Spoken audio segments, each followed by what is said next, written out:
NHU, NHS, national health service, যেটা ব্রিটেনে চলে, জার্মানিতে চলে। আমরা বলছি যে আমরা হেলথ কার্ড দিয়ে দিব, আপনি গলায় যেরকম ঝুলিয়ে রাখছেন, আমরা হেলথ, এখানে আপনার ছবি থাকবে, নাম, বয়স থাকবে, আপনার ফিঙ্গার থাকবে, ফিঙ্গার প্রিন্ট থাকবে।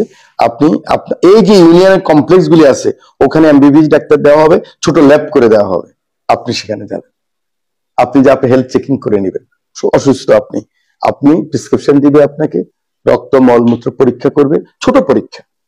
এখানে হবে না, আপনি তো আপনার কার্ড তো আছে, আপনি চলে যাবেন উপজেলাতে, সেটাকে আরো উন্নত করা হবে উপজেলায়, সেখানে যেন ওটি টোটি সব হয় ঠিক মতো। আপনার সেখানে গেলেন, আপনার ডক্টর থাকবে, আপনি আপনার হেলথ কার্ড দিবেন, স্ক্রিনিং হলো, আপনার ছবি চলে আসলো, কনফার্ম হলো, আপনাকে মেডিসিন দিল, প্রেসক্রিপশন দিল, মেডিসিন নিয়ে গেলেন আপনি। না হলে আপনার ডিস্ট্রিক্ট না হলে আপনার সেন্ট্রালি ঢাকায় অ্যালোকেট করা থাকবে। তো অতএব কোথাও আমার টাকা লাগবে না, মিনিমাম হয়তো ইন্স্যুরেন্স একটা ফি থাকতে পারে 10-20 টাকা এরকম।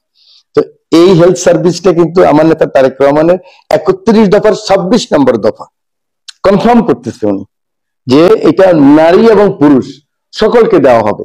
24 নম্বর হলো নারীর ক্ষমতায়নে ফ্যামিলি কার্ড দেওয়া হবে শুধু মহিলাদেরকে, আমার মাদেরকে, সেটা কিন্তু তার ছেলেও আনতে পারবে না। ওই যে 15 দিনের খাবার প্রতি বেলা 5 জনের, সেটা নারী যেন বুঝতে হবে, তার ক্ষমতাটা যেন, সে যেন নিগৃহীত না হয়।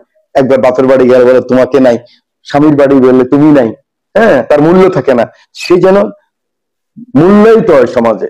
সেরকম একটা প্রকল্প নিয়েছে আমার নেতা তারেক রহমান। তাহলে তার হেলথেরও সেটাও হয়েছে, তার খাদ্যেরটাও ব্যবস্থা।